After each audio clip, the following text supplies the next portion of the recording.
Mad Munchkin Reaction Theatre. Finding, what was it again? Finding Ellen DeGeneres or something? Confession. One of my biggest fears is getting lost or losing friends and family.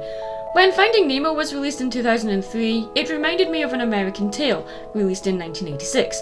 Shameless plug to watch my review of that, by the way. Now, 30 years after the release of An American Tail and 13 years after the release of Finding Nemo, which I haven't reviewed yet, and no, I didn't forget, haha. Anyway, Finding Dory deals with a similar plot to the first movie, but puts it in a different gear, placing Dory in the driver's seat of her own story instead of just being a passenger in Marlin's. Problem is, this different gear isn't Top Gear. It's not as visually dazzling as its predecessor, and it does retread a lot of familiar ground. I mean, water. I didn't get the same feeling of hopelessness or danger at any point in the movie, unlike in the original, but it still is immersive and quite possibly has more depth than the first, even if it isn't as emotionally draining. Sentimentality rains down, but the story drips with predictability. Usually when movie franchises shift the focus onto the supporting characters in the sequels, it doesn't really carry. But Dory is such a strong and likeable character that she carries her own story as well as holding up the story in the first movie. At the same time though, Dory can be rather annoying, and wins over the cynics in this movie far too quickly.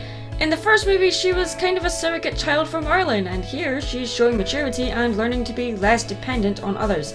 I guess having the disability of short-term memory loss shoved in our faces every few minutes killed the enjoyment for me, but it was interesting to see Dory's past revealed to us at the same time it is revealed to Dory herself. Nemo having a highly active role in pushing both Marlin and Dory, being the engine behind the two plots that join the movie together, was pretty clever, and showing that Marlin truly cares for what happens to Dory, even if it means saying goodbye to her forever, was really touching.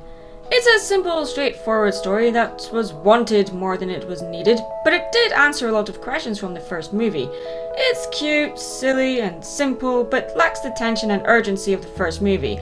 I'll definitely watch this again in the future, but I'm not really in much of a hurry to do so. I'm Mad Munchkin. Just keep swimming. Damn, that's not my motto. What was it again? Stay artistic or something? Hey, thank you so much for watching this video, and before you go, don't forget to click that like button and check out some of my other content too.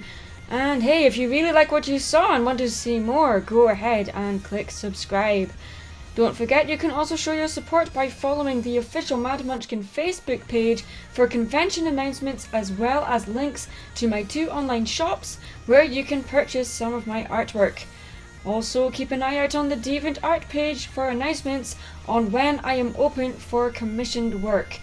Don't forget you can also show your support by becoming a Patreon on my Patreon page, where you can win exclusive rewards like badges, stickers, discounts on commissions, and limited edition personally signed prints, as well as giving me ideas for what to cover in future videos. Thank you so much for watching, and see you again soon.